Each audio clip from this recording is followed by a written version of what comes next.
I mean, he's got it exactly right. Trickle down clearly has not worked in this country, and the way we've grown the middle class from the middle out, it's what makes sense. Community colleges, tax relief for middle income. Do you think Congress can get it done? I hope so. Thoughts about the president's speech today? I thought he hit the ball out of the park. It's about helping working families get back on their feet. The economy's strong, but we've got to help these families get stronger. Do you think that there's a chance that this paid sick leave can get through the Senate? It's a hard one. You know, most Republicans oppose every effort we've started, whether it's fair pay or minimum wage. I hope maybe there'll be some breakthroughs. Do you think there's anything bipartisan that you can get done this cycle? You know, there weren't many standing ovations on the Republican side. I think they were generally confined to veterans.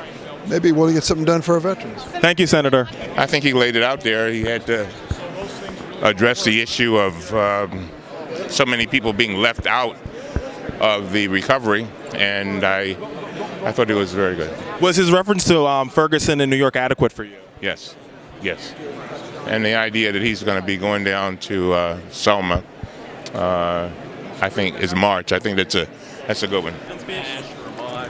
Any thoughts about the president's speech tonight? I think it was uplifting. I think he appealed to the better angels of our nature, not a partisan finger-pointing speech, but rather saying, for the good of America, let's come together.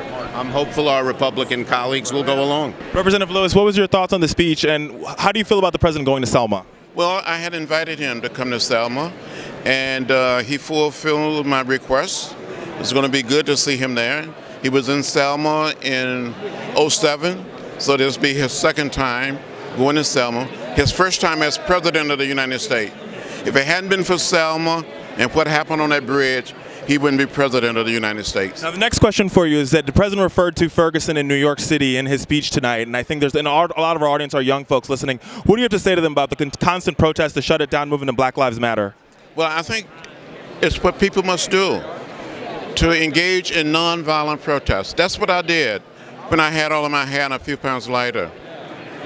We did it in a peaceful, nonviolent fashion to educate, to sensitize, to move America ahead. That's what we did in Selma. That's what we did in Montgomery, in Birmingham, and all across the South.